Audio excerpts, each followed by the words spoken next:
Hello दोस्तों, आज हम कुछ ऐसी बातें बता रहे हैं कि 31 मार्च 2026 के अंदर 8 काम जो हमें पूरी कर लेनी चाहिए अगर हम उसके लायबिल में हैं तो। पहला तो ये कि 15 मार्च 2026 में एडवांस टैक्स का अंतिम किस्त जमा होना होता है। अगर आपने नहीं जमा किया है तो ये 31 मार्च 2026 तक भी जमा कर सकते हैं, जो कि एडवांस टैक्स में माना जाएगा।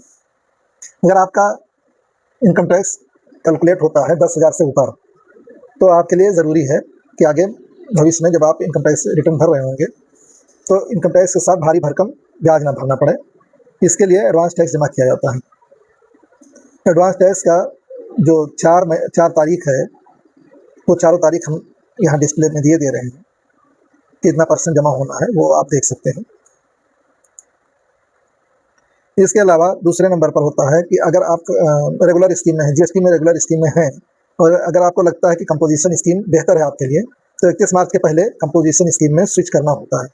अगर आपको लगता है कि कंपोजिशन स्कीम आपके लिए बेहतर है, आप टैक्स कैलकुलेट करवा लीजिए अपने वकील से या जो भी आपका कंसल्टेंट है उससे टैक्स कैलकुलेट करवा लीजिए। अगर आपको लगता है कि कंपोजिशन स्कीम आपके लिए बेहतर है तो उसमें आप 31 मार्च के पहले पहले आप कर सकते हैं।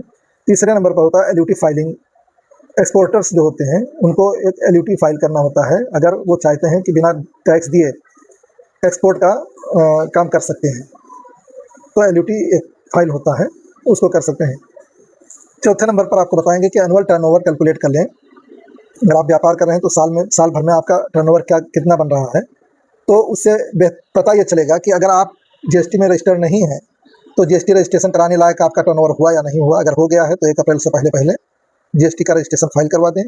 दूसरे नंबर पर है कि अगर आपका टर्नओवर 5 करोड़ से नीचे था अभी तक, अब इस साल 5 करोड़ से ऊपर हो रहा है, तो हो सकता है कि आप ई इनवॉइसिंग आपके लिए कंपलसरी हो जाए।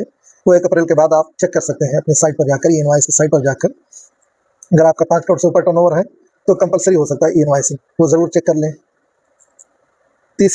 इसमें चौथे नंबर के तीसरे पॉइंट पर है कि अगर आप कंपोजिशन स्कीम में हैं और अगर आपका टर्नओवर 1.5 करोड़ से ऊपर हो गया है या हो रहा है, तो जितना जल्दी हो सके कंपोजिशन स्कीम से आप बाहर हो लीजिए और रेगुलर स्कीम में आ जाइए, क्योंकि कंपोजिशन स्कीम का लिमिट 1.5 करोड़ तक ही है।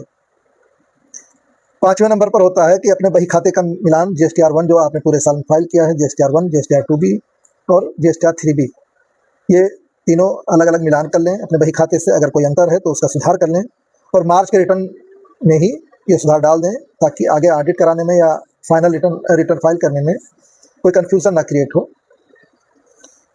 अगर आप ये कैलकुलेट कर लेते हैं, अगर ये मिलान कर लेते हैं, तो आपको जो अप्रैल मई जून में अगर पिछले साल का अगर कुछ अदल बदल करते हैं तो फिर कन्फ्यूज़न हो सकता है आगे। छठे नंबर पर आपको बताएंगे कि अगर आप तिमाही के रिटर्न फाइलिंग में जाते हैं, QRMP जिसको कहते हैं, तो वो खुला हुआ है। 31 मार्च के अंदर आप अगले तिमाही के लिए यानी अप्रैल मई जून के लिए सिलेक्ट कर सकते हैं। QRMP में सिलेक्ट कर सकते हैं या QRMP से निकल सकते हैं, दोनों चीज़ें हैं। मंथली कर सकते हैं और क्वार्टरली कर सकते हैं, वो भी आप 31 मार्च के पहले पहले देख सकते हैं। इसके बाद अगर आपने 2020-21 का ITR भरा हुआ है, तो फाइनेंशियल ईयर 2020-21 का, उसमें अगर आपको पकड़ में आया कि कोई गलती आपने की थी, ITR भरने में कोई इन्फॉर्मेशन गलत दे दिया या नहीं दिया, तो उसका अगर सुधार करना चाहें तो 31 मार्च 2026 के पहले पहले अपडेटेड रिटर्न फाइल कर सकते हैं। ITR अपडेटेड फाइल कर सकते हैं, जो कि खुला हुआ है 2020-21 के लिए, यानी फाइनेंशियल ईयर वित्तीय वर्ष 2020-21 के लिए। इसके बाद 8 नंबर पर है कि अगर आप इनकम टैक्स के पुराने रिजाइम में यानी कि पुराने स्कीम में अगर जाना चाहते हैं, ये अपना डिसाइड कर लीजिए।